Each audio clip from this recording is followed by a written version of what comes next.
felicitaciones por haber creado una obra tan magnífica, tan espiritual, que realmente siento que no existe mucho en el mundo contemporáneo del cine latino con respecto a el arte de cómo se sienten las tomas en un estilo muy meditativo, muy interno, muy tierno, que siendo una historia tan masculina tiene un aspecto muy suave, que me parece un logro bien grande para la cultura hispana y latina en sí.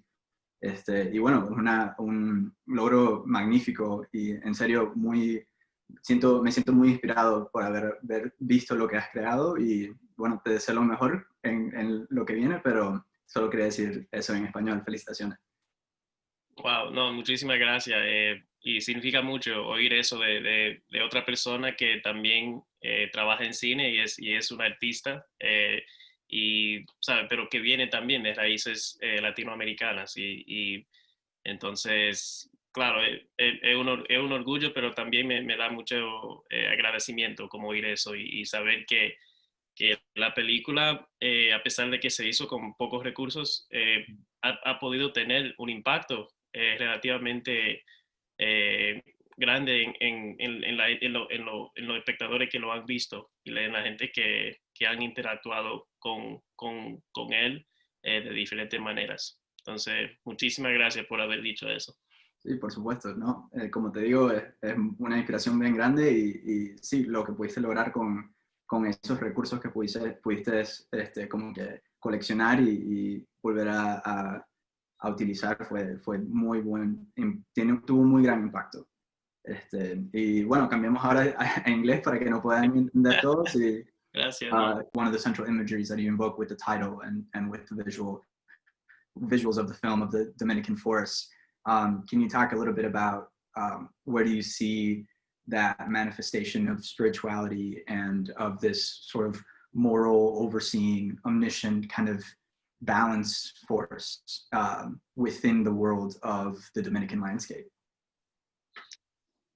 I feel like um, I feel like there's this. Well, first to talk about the title really quickly, I don't know what it is about the title. It's just when I was writing it, I kept feeling like Verde expressed this deep, like I always just remember like deep greens in the forest and like in just remember like being in like interacting with green on this very like dense level, which is actually something that in the coloring and even when we're shooting that I stressed to Kevin, the cinematographer, and Patrick, the colorist, which was like so many films made in Dominican Republic have this washed out nature to them because the natural thing that the digital camera gives us when it visualizes this kind of, hard hitting sun on green surfaces is this very like desaturated look.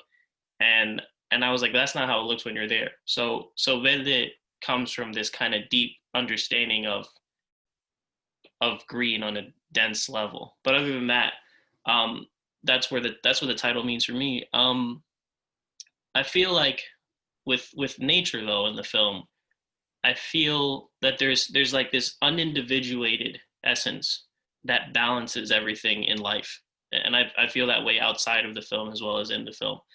Like, this essence is what heals one person after another person has lost their life.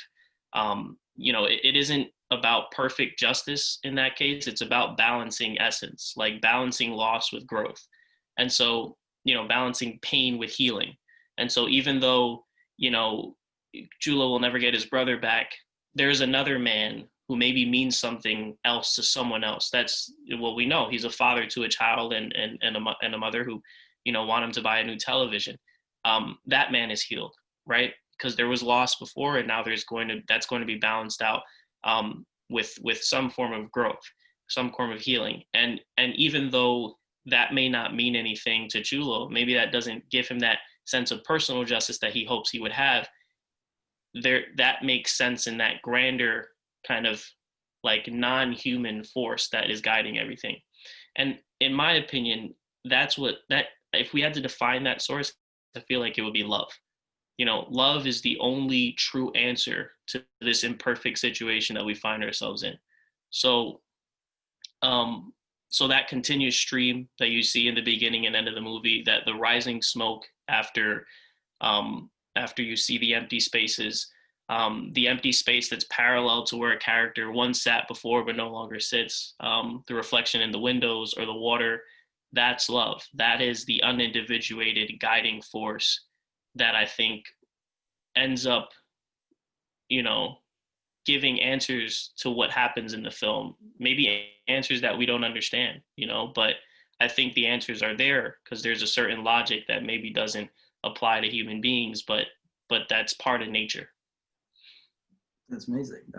As you were talking about that, I wanted to touch upon Fausto, so I'm glad that you brought him up, because I do see him as that bridge in the film, the sort of between the balance and the positive. So no, and going off those lines of that balance and that love, can you talk a little bit about the female characters in the film? Because although the story is very male-centric, I think that there's this prophetic quality to all of the female characters in the film, and almost interpretive quality. So I'd love to hear your thoughts on them, and what do you see being their intention in the film? The person that guides Achilles through the being that guides Achilles through his rapturous journey of his own imperfection and vengeance and unrequited love and all that kind of stuff is a female being that understands his essence, even though she's not a part of that imperfection. She's not a part of that inherent kind of corruption. I believe, like, it's funny that the concept of original sin comes from the belief that a woman tempted a man, but I really think the original sin was a concept created by a male saint anyway. So I feel like it's always something that I feel like pertains more to men. And the Dominican women, the Caribbean women, harbor so much in, as well as what happened in the 50s and the 60s with a lot of like political uprisings. And I feel like on a local level as well as on a larger level, they're always the ones that carry the entire history of men, destroying, the earth. And yet they survive. She consoles, restores, brings new life. And I feel like the women always know. They know. They can see several steps ahead. They know what something's gonna lead to. So just like Carmelo's neighbor, Milagros, just like she knew that something was off that day with the dogs barking and all of that, the same way Paola knows that Chulo will be okay. She knows that he'll heal. She knows that he will be forgiven for the mistake that he made. And I feel like that's just, I don't know, that's how I've always had, that's my relationship with women. I feel like it's like they just have this greater knowledge. Like they're operating on a different level. They're playing a different game that we don't even, I don't know, we're not privy to the rules of that game. They're a great mystery, but a beautiful mystery. Very much in the way that God is. You bring up women, that imagery that you're bringing about women sort of reminds me of the other moments of like cultural exchange, especially between men and women in your films. And one of the themes that keeps, or motifs that keeps popping up, is dancing as a form of exchange between these two people. So can you talk a little bit about what do you see in dancing, both personally and as a Latino man, and what it means for the culture? And what do you think that sort of plays out in what happens in that exchange? Yeah, I feel like so many of my most like memorable or like vulnerable moments that have been very memorable have taken place during like dancing or like some kind of large gathering of people where like there's people interacting physically in this very intimate way that has to be, it almost calls for your body and mind to be empathetic. But are you ready to be empathetic? Are you ready to receive empathy? Are you ready to be empathetic in that process?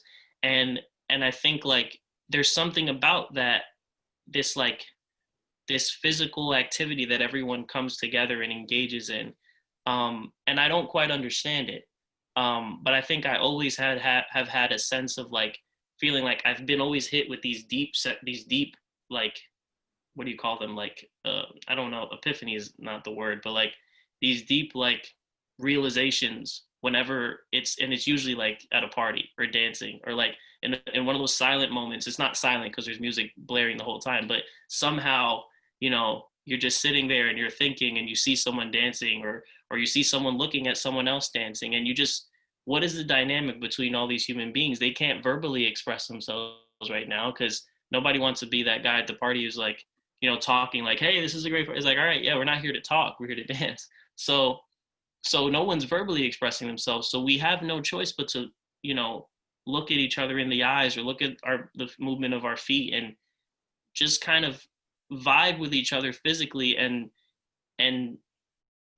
I don't know, have this weird like give and take that can take on so many forms. What are we hiding from each other when we're dancing? What do we want to express that we can't express? And I just, yeah, I think I don't quite understand it, but I think it's always something that has, you know, like accounted for the more impactful moments of thought and inquiry in my life have usually been through dance.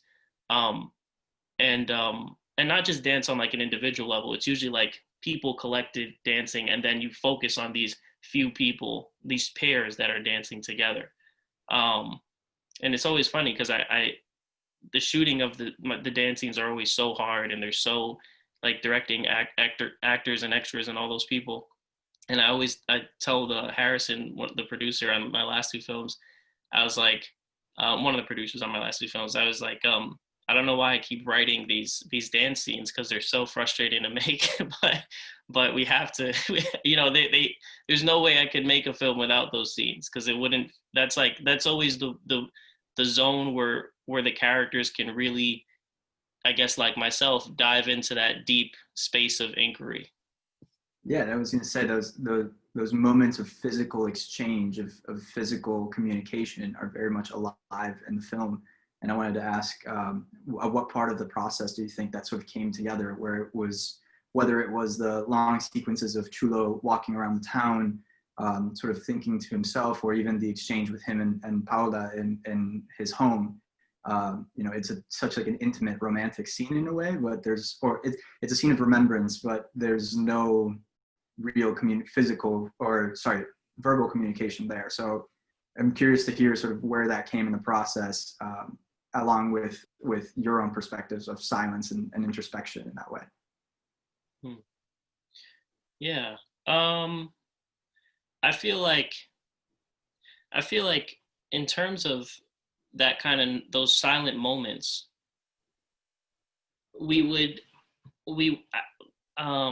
there's a scene in Drifters. It's a film from 2003 made by the sixth generation Chinese filmmaker Wang Xiaoshuai. And it's this scene where this young man picks up this young woman that, you know, he kind of knows. He takes her to his home. She takes a shower. He goes into his room and there's this long tension about like whether or not they don't say anything to each other, but during all that time you're wondering, what does she think about him? What does he think about her? Is he comfortable with her? Like, what does every moment mean? Like, when you don't say anything, every physical action takes on a greater meaning. It's like on a date when like it's awkward silence, and like if somebody moves the cup, you're like, what does that mean? Like, are they bored? Or, you know, like all those physical actions start to take on a greater meaning. And I remember that I showed Kevin that scene during one of our visualization sessions. And I was like, I feel like there's something in this scene that it's like, we learn so much by just watching these characters who aren't speaking that much to each other, but every movement means something, you know? I think we wanted to take that approach to the film because we felt like those silent moments of inquiry were a chance for the audience to really like understand the characters from a non-intrusive perspective. Like, it's like, you can't just go into a close-up. I mean, that'd be the easy way, but like, do the characters want us to be on a close-up? Like, do they want us to be that close right now? Like, maybe we've got to sit here and really have this limited vantage point and sit with them see them in this space in real time, and that's the give and take between the viewer and the character, or the person in the film. So I feel like we did that, and we always had, like, you know, a wide shot, and we'd have close-up alternatives, but usually we'd shoot the wide first, and then at the end of like the first couple takes, I'd look at Kevin and be like, "What? Why are we gonna shoot the close?" I mean, that's it right there. That the wide, that's what it is. Like, what we felt there, what we as the audience members really, like, while making it, you know, are seeing through this monitor, we're looking at that and being like, this is whatever's happening in this wide frame right now. We've got to. I want to continue to do this, and so I guess you could say that it really took shape during production, where we started like commit and buy in more to that nonverbal, like slow paced, usually predominantly wide frame approach to introspection and visualization. Yeah, no, and you bring up a great transition into sort of crafting the visual language of the film, which you touched upon with Kevin. Were there other inspirations that you were pulling from in the creation of it? You know, something that really stood out is the relationship between the subjective and the objective, as you describe, of sort of being an outsider looking in versus sort of looking from the inside out, or being really, really tight within the character. Were there sort of any other inspirations that came up as you guys were discussing that pre-visualization, and how did they inform the film? Yeah. Before I go to the references we made, I want to speak about that difference, the subjective and objective kind of interplay, because it's still something I'm trying to develop more and understand. I feel like, to be honest, the subjective element was underutilized in Verde to a point where I feel like, I don't know if it had a perfect balance. I feel like we did really well with the objective, but I feel like there are moments where I'm like, you know, maybe we could have found a way to make this a little more subjective, or give more space to that, because and there's a film that was, when I realized viscerally what it was, which is really how I feel like you can only really know anything in a film. Like, I feel like if you only rationally know an approach, you don't know it, because film is not really only a rational medium. You have to understand it on a like experiential, like, oh, I know what that feels like when I see a wide and then I go out to or I see a close up and I go out to a wide, or vice versa. And I was watching the Virgin Spring, my freshman year of college, a wonderful Ingmar Bergman film from Sweden, made in 1960, and in the beginning of the film, you have this family. You're with this medieval family, where the father and the daughter and the mother and the kind of estranged servant who, you know, there's some things that kind of are revealed over the narrative. We wonder what her role in relation to the family is, but we don't know that role from an objective standpoint, because we're just in it with them. So it's these series of medium close-ups where we're just like interacting in this full familial dynamic with them. And we're with them like that for about a good like 2 minutes. It's a very vibrant, dynamic scene. You see people's faces, you see the way they breathe, you see the way they move, and the, you know, the framing and the distance of the camera accounts for that. That, you know, if it was a wide frame, we wouldn't be feeling that way. Then after that scene, the young woman leaves to go get something into the town, and we go out to this super wide overhead shot, and it's like, and the shot, you just see her small in the frame, just going along the road on this horse, and you realize, you're like, wait, I'm privy to a larger perspective now. Like, I was just feeling what these people felt, and now I have this foresight where I can reflect upon what was that I just saw? Where do they live? I see the context that they don't see, right? And so that was the first time when I realized, like, there's this incredible thing you can do in film where you can really have this interplay with objective and subjective perspectives. And like, it allows you to reflect upon the people that you related to so much in a previous scene. It's like, I was with these people, and now I'm seeing them in a way that they don't see themselves. So yeah, so that was a big influence, like, for that. And Kevin was always really influenced by Uncle Boonmi, which is made by Pichapong Weerasethakul and the wonderful Thai filmmaker. And I think he's the one that taught me the stillness. He's the one who was like, take a look at this scene, take a look at, and it almost was retraining me. I was like, wow, I'd seen this in other films, but this is like another level of stillness. This is another level of like meditative kind of analysis and observation. And I feel like we started to kind of experiment with that on set. The beginning of the film, which is the beginning and end, was actually not in the script. It was in the script, but it was originally a close-up. And I remember we were preparing to shoot it and as a wide, and we were just looking at it. And then Kevin just taps me, he was like, look at this right now. And then we're just looking at it, and I'm like, we need to roll on this. Like we need to roll on this for a while and just be here and sit there. And there were so many moments in the filming where I feel like we were filming for like 5 minutes straight of like a simple, we're not gonna use 5 minutes, but like, you know, and like the AD Sarah would be looking at me like, are you crazy? Like, what are you doing? Like, like, why are you? And I'd be like, no, I think that we have something here, you know? So it was yeah, it was special. But yeah, those are the influences. Oh, and one last one, Ho Xiao Xian's Goodbye South Goodbye from 1996 was my direct you know, instruction manual on how to block actors in a wide frame in relation to geographical space. You know, how do you allow it to be dynamic while still having that stillness? So that film is a masterclass in that. Yeah, and sort of that's a perfect transition into my next question, which was about the use of space within the very still frames that you guys created. There's a lot of sort of upstage versus downstage spaces and transitions. You know, one of the key standout moments is when Chulo discovers Ezequiel's body. You know, he goes completely to the depth and center of the frame. So can you talk a little bit about maybe viscerally what that movement does for you and why you think it was part of the story, you know, whether it was intuitive, whether it was more academic or theoretical, like where did that come from and what do you think it does for the story? I think specifically that moment you're talking about, I think was when we were breaking down the script and we were like, really there's a pre-death moment and a post-death moment. Like that's kind of the two.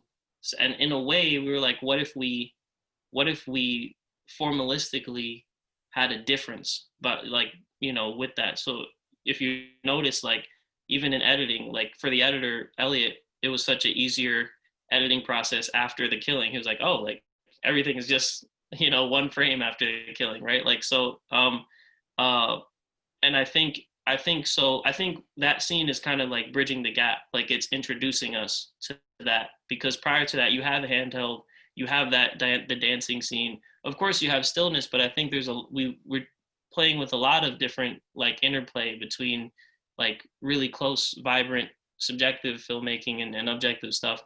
And I feel like that scene you're talking about where he's walking and it goes to the funeral afterwards, that was kind of us entering this like more meditative, more like, I guess like transcendentalist like mode of, okay, we live with these people for the first half, we were with them, we were analyzing, but also feeling, you know, like existing in space with them.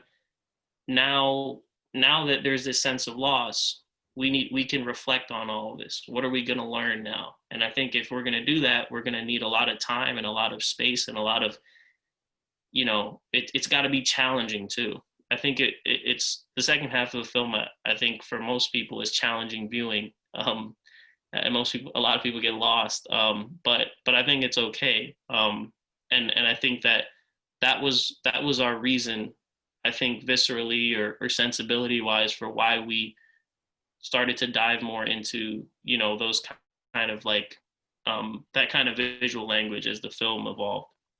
Just to mention a quick standout for me is the first one of Fausto as it transitions into the forest. I think that's so clear to me in terms of the messaging that you're trying to convey there, and I would love for you to talk about that. Yeah, that was directly inspired by the work of Khalil Joseph. the wonderful photographer and filmmaker.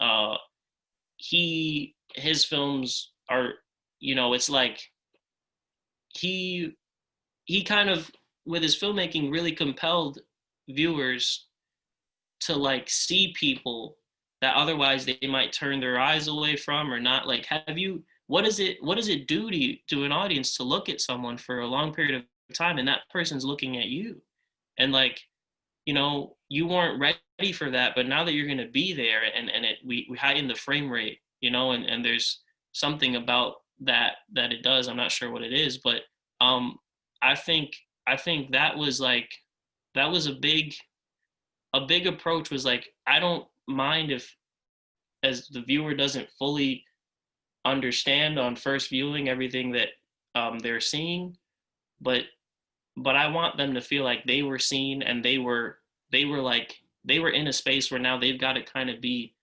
responsible for what they saw. Like, it's like I felt like there needed to be a kind of somewhat uncomfortable element to the viewing process, and I feel like um, those portraits didn't allow us as viewers to just be like, these are people in a movie, they don't know me, I don't know. No, like, I mean, they saw you, they looked at you, and you looked at them. And do you feel their pain? Do you feel their sense of loss?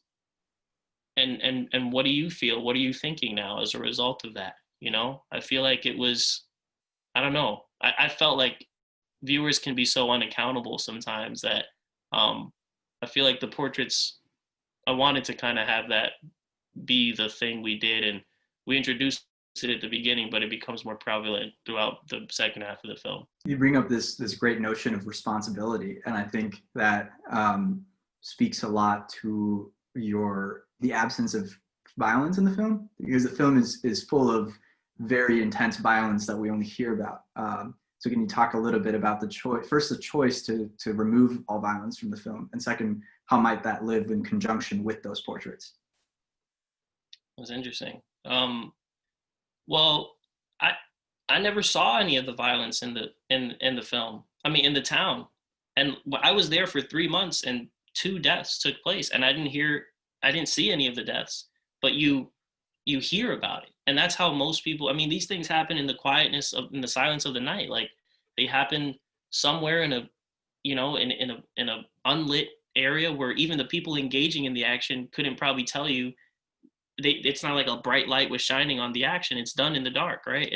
And so what we're left with is the impact of the action, right? Like, if we sensationalize or see violence or see the taking of life, I think we're not really thinking about what it really means for life to be lost, right? Like, you know, that happens so quickly, but what lasts forever is the fact that that person's not with us anymore, or that a community now needs to harbor another loss, another death, more sadness, but also a more chance for reflection and growth. So I feel like we didn't ever show any of that stuff, because I feel like the way that these things take place in the town for most people, and for myself when I was there, is that you hear about it, and that's enough to know what that means. And I think maybe this is really, I'm learning more about the film by speaking to you, to be honest, because I don't think that this was the like said intention with the portraits. But when you mentioned that the portraits are connected to that, maybe the characters in the portraits are maybe that's them. I don't know, maybe they're like interacting with us, and like, we're both, us and them are like, can you believe that that person is no longer with us? You know, something like that, a nonverbal look or something. I don't know, but it's interesting that you made that connection. Yeah, I wanted to ask, sort of to maintain it within the ideation process, is like, what was it like for you to tell a story, you know, of your heritage, and literally going to your homeland, to a rural aspect of your homeland, which you mentioned have visited a couple of times. What was that? How did you balance the perspective of sort of an insider but also an outsider at the same time? I think it was interesting to go to a place that, yes, I culturally recognize, but at the same time, know so little about in some ways, you know? And so it was almost like, I think the relatability served as a way for me to be able to sort of arrive and I guess build trust with everyone. But at the same time, my primary thing was like, I need to be listening and I need to be observing, because, you know, it's, if this film is going to work in a real way, I'm going to have to really learn a lot more than I already know. I think that's how I approached being an outsider in that way, which is like, when you're, you know, when you're not part of something, I think you've got to try to come from a standpoint of wanting to understand before you're going to make any decisive actions. I want to learn more about your perspective on Los Misterios, and if you can specifically like talk a little bit more about what that is, so that, you know, maybe we can give people a little bit more understanding of what it is, and sort of what do you think is its role within the film, the spiritualism within the film, and yeah, let's start with that.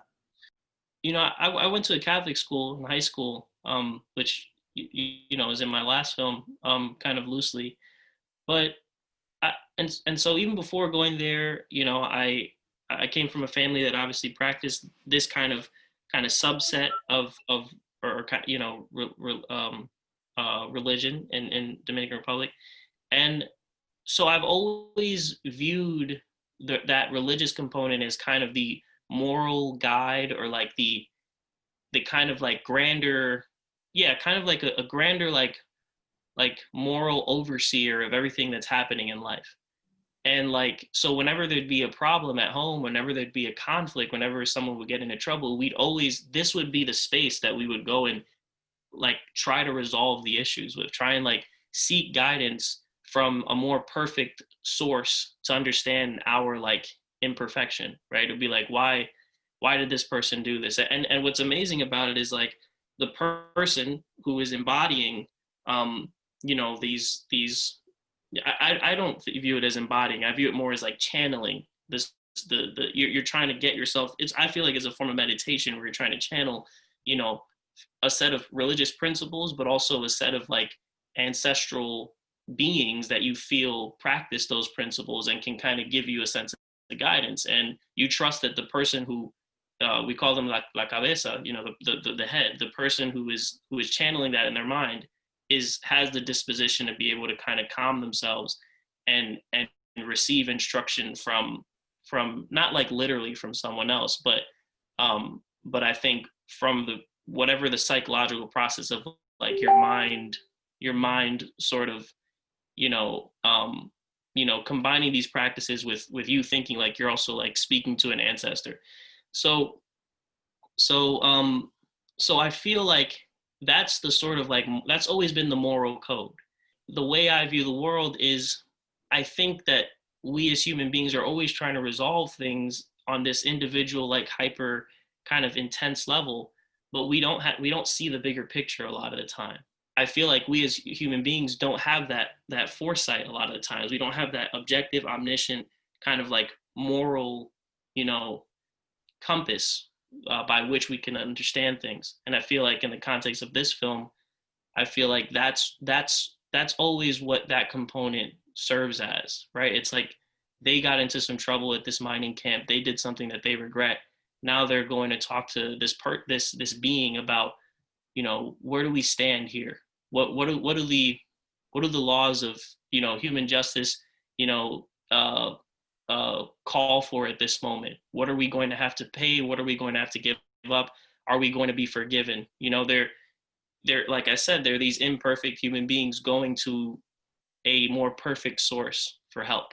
And I wanted to sort of segue into bringing in a crew from a different country, which perhaps predominantly speaks a different language. So what was that like on set, and how did you balance both having people from abroad versus people locally, and how did they intermingle? Yeah, I always say that I feel like that was like its own movie in and of itself. That's probably harder than making the film. I think, you know, I think it was challenging in certain ways, you know, like in a way, the worlds intersected, but at the same time there was a separation. between the two at the same time. And in a way, it was on, you know, both crew members and locals to be accountable for the nature in which they interacted, right? Like, you know, doing so in a responsible, kind way that's considerate and compassionate. I feel like there were a lot of cultural challenges that the crew had to go through. But I also felt like that's what it is. Like that. I feel like, for, you know, hearing what I remember, the gaffer Max Guillen, who's Mexican American, he just, you know, he was so moved by that experience, and he learned so many things on a daily basis that I couldn't possibly be responsible for. Like, that was him, you know, taking this opportunity and engaging in this space and learning from being in a place that he'd never been to before, you know, like, and I feel like, I remember my brother, who was he was the designated driver for us. He came out with us, and I remember he was going to drive on an off day. He was driving the crew to the beach, and he was like, I'm going to take him. I didn't tell the crew this, but he was like, I'm going to take him through the Haitian quarters so they could see how people are really living, and you know, how people are really, really struggling even in this town. How do the most disenfranchised people in this relatively disenfranchised part of the country live? And he was like, because I think it's important for you guys to see that and know that and not be ready for it sometimes, right? Like, so that was just on our way to go to the beach, but he wanted to drive through, just so you recall, you're going to go and have a good off day, and you're going to enjoy yourself at this. You know, a lot of the times in the Caribbean, you can enjoy the riches of the Caribbean without noticing, you know, what the people of that place are not privy to, right? A lot of the time. And so I think moments like that were important for the crew to go through. And it was a challenging experience, but I feel like everybody was ultimately made better for it.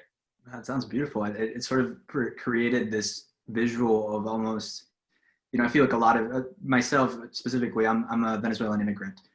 So I came here when I was 10, and I have sort of the opposite experience of sort of coming to this country from that landscape, that Caribbean landscape that you describe.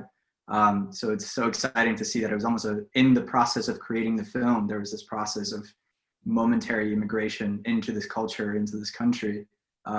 And that exchange that happened is so exciting. And a big word that you brought up was community. And from my previous conversation with Kevin at the Cinematographers Roundtable, we talked about a few moments of community within the film, that sort of everyone kind of rallying together, the people from the Havon to really make the film. So can you maybe touch upon a few of those moments and how that impacted you both on and off the set? Yeah, I mean, there's a saying in DR, which is that el dominicano lo sabe todo, which is like, there's not anything that, like, you'll never go up to a Dominican person in the town. They could be running like a pastelito stand, and if you ask them, you're like, hey, like, my car is not working, or like my engine, they'll be like, oh yeah, no, you just got to go into the, and they might not fully know, but they're gonna figure it out. There's such an entrepreneurial nature to existence out there. So one of the lead, you know, people that assisted with electricity was my sister-in-law's brother. And he, you know, he is known as like a handyman throughout the town, who just, you know, he fixes electrical problems. And he had such a keen sense in challenging spaces where you're working with high powered lights and, you know, limited electrical resources. He had a really keen sense of which wires would go in different ways. And like, you know, I remember Kevin just being blown away, like, how does he know all this, you know? But you know, there's not that built-in hierarchy for knowledge and like who should have certain knowledge and skills. Like, you know, these are solutions and problems that are being solved on a daily basis. So I feel like that was always so great to get that kind of collaborative, contributory nature that we had with the community on a production level, and like even on like a scene building level, like the funeral procession, like that, you know, that was so much like a scene created by the people themselves. Like I really don't take much like credit for that in a way, because it really was just trusting their trust in themselves on a reenactment of something they know. So it was like, we know how to do this. We'll choose the songs that we're going to sing. I didn't know the songs that we're going to be saying, right, at all. They looked through the book and were like, no, they were like, and they asked me like, okay, what's the death? How did it happen? Like what? And then I told them, they're like, all right, yeah, maybe this song goes well for that. You know, it's a young man lost his life, and they're the ones that did it. And like, you know, so it was kind of like that collaborative thing. And I remember the day of, you know, it's funny with a scene like that, you know, it's a large scene and you think like, all right, I have to have everything ready. I got to get all the actors together. And I remember Andres, or the man who plays Carmelo, telling me, he was like, you can't gather everyone the day before because people are working. So you're going to just gather them to tell them something that tomorrow you can just tell them. I'm like, yeah, but tomorrow's the day we shoot it. And he was like, yeah, they're going to come. They're not going to leave you hanging. And I was like, are you sure? Like, you're positive? He was like, yes. And so many people showed up. Everyone showed up and they were ready to listen. And like, it would have been a waste of time the day before to tell them something. They would have just been like, well, you could have just told me today I was going to be here. So it was just, I don't know, the accountability of everyone, and just everyone was so willing to help in so many ways. I was going to ask sort of what is your perspective on collaboration then, sort of out of that experience, and how do you see it alive in the process? I feel like collaboration in many ways in any creative space is knowing everyone can contribute, you know, in their own way. And I feel like it's recognizing that. Like, I remember something I always ask on set, as I ask anybody that's on the set what they think about what they're seeing, what they think about the film. Because I remember I always hated my first year of crewing at NYU, because like, you're just not there as a PA. You don't even know what the movie is really about. Like, sometimes they send you the script, sometimes they don't.